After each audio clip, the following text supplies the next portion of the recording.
string. So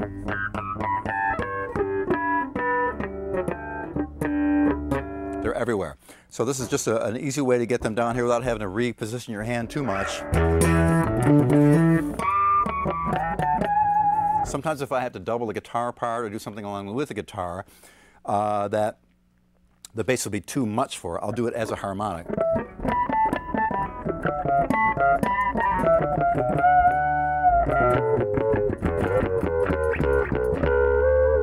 It helps me to be able to play a note that's very high-pitched, very thin, and cuts through everything. And with a little bit of distortion, as you notice, it cuts through even more. So that's what a pinch harmonic is.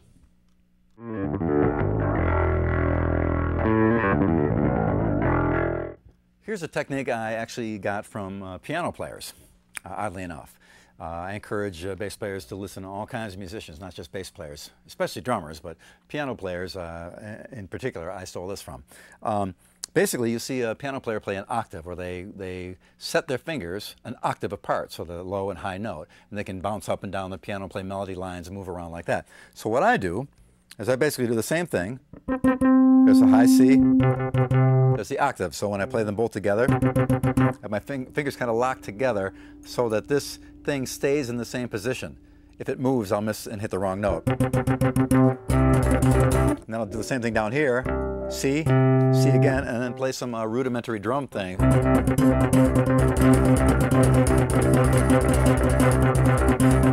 can move it around also.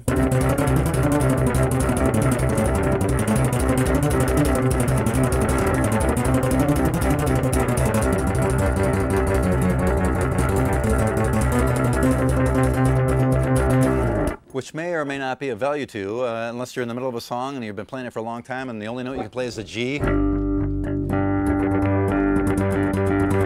little transition piece, maybe you possibly do that. You can also do it in fifths, fourth,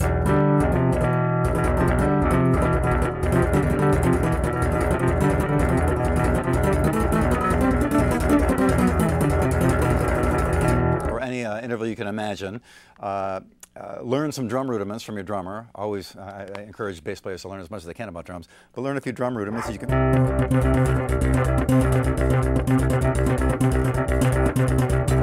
just a way to borrow from another instrument, adapt it to your bass, and get creative with it and use it in any way you can possibly imagine.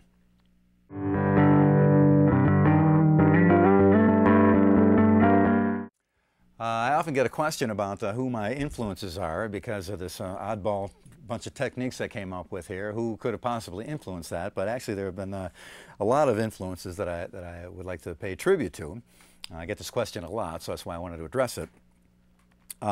Initially, of course, Paul McCartney with the Beatles. This is very, very popular music when I was very, very young. And Paul McCartney moved all over the neck and played a lot. He was a singer also. And most singing bass players, Paul McCartney, Phil Lynott, Geddy Lee, Doug Pinnick, guys who sing and play bass, Sting, usually have a really cool melodic sense to their bass lines. All those aforementioned bass players are an influence on me. But Paul McCartney, especially in the beginning, he was moving around the neck a lot. And if you listen to a song like A Little Help from My Friends, the main moving melodic instrument in the whole piece is the bass. It's flying all over the place and it's working with the vocal lines. Another guy that was like that was Jamie Jamerson, who played a lot of Motown bass on a lot of Motown records, and he was all over the place. And in many of those records, you barely hear the guitar, but the bass is flying all over the place.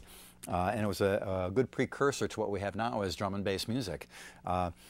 The bass being very, very important and essential to laying down a melody and a movement underneath the whole song. And since it's such low frequency, so powerful, it changes things around quite a bit. Then the whole rock thing that I got into as a very, very young kid. Paul Samwell Smith from the Yardbirds, big influence on me. He did some amazing licks that he did. Jack Cassidy from original Jefferson Airplane and then Jefferson Starship was an amazing player, incredible distortion all over the place. Jack Bruce from Cream, huge influence. John Entwistle. Later on during the Jaco and Stanley years, Jaco and Stanley, Jaco Pastorius and Stanley Clarke were also huge influences to me. But also, as I said before regarding some of my techniques that were taken from other instruments, piano was a big influence on me, and keyboards, because just due to the nature of the way they could play things on keyboards, it was a big challenge to me to play it on bass. Oscar Peterson, a lot of classical stuff. I was into Debussy, Ravel, Sonny Rollins, sax. As a sax player, was a big influence on me. Later on, guitar players were a big influence, but as I said, all instruments were. Drummers were a huge influence on me too. The first time I saw Billy Cobham play blew my mind. Right now, in a band I have called Niacin, Dennis Chambers is the drummer. And though it is relatively recent in my career, Dennis has been one of the biggest influences to me in my music and in my life, because I consider him the greatest musician I've ever worked with. He's a genius with time and groove, and has taught me so much. So it never ends what the influences are. And there's a long list, and I probably left out, maybe 200 or 300 other people that are a big, important influence to me. An example of some of the things that happen with those influences, like flamenco guitar, Paco de Lucia. Huge influence on me. I love that guy, and I love his playing. When I hear him do these explosions with his fingers, I couldn't do it like that on the bass, so I ended up strumming the bass.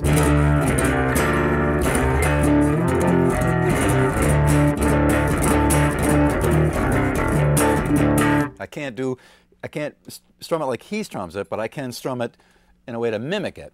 So there you see a relatively dissimilar instrument with a whole set of techniques on its own that you can take and borrow and use on the bass. As I showed you the piano technique, chordally, I play a 12-string guitar and listen to a lot of acoustic guitarists, and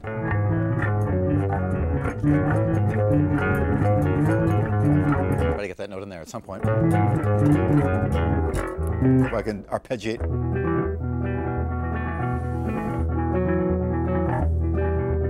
I'm plucking all the way across.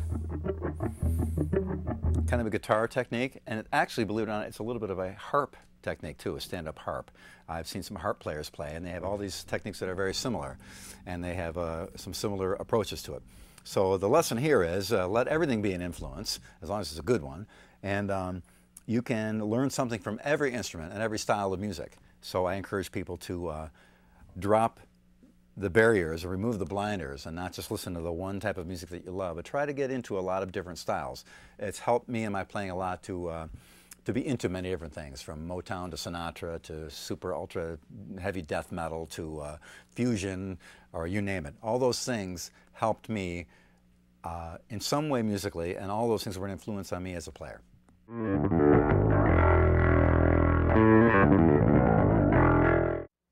So, we went over a lot of things today.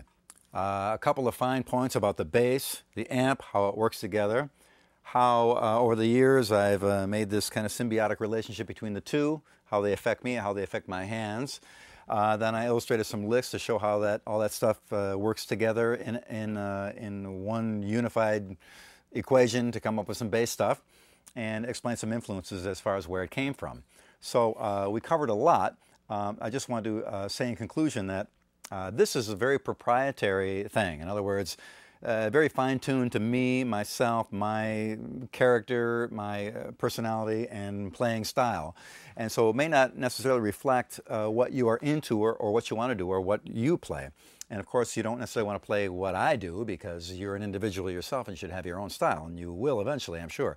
But I think by illustrating all these points, and you can see this logical progression that has gone on over the years with how the bass went to 2 pickups and then the 2 amps, and what the compression does, and how that all fits in with my hands and the hammer-ons and all the little techniques that I came up with over the year. You see there a progression of ideas and a fine-tuning and tweaking of this whole thing called bass playing, as it refers to one individual, myself.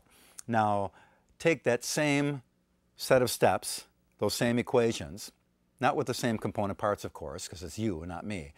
And you'll see that over the years they will come together and result in a style and an ability that is uniquely yours. What we illustrated here today was just how it happens with one particular individual. Now that same thing should happen with you. As you do gigs and do shows and play in bands and go from style to style and band to band, and whatever your course of ascension is as a bass player, you'll see how going through all this stuff at least seeing one person do it, at least this will maybe help you avoid some pitfalls, fine-tune you into being able to discover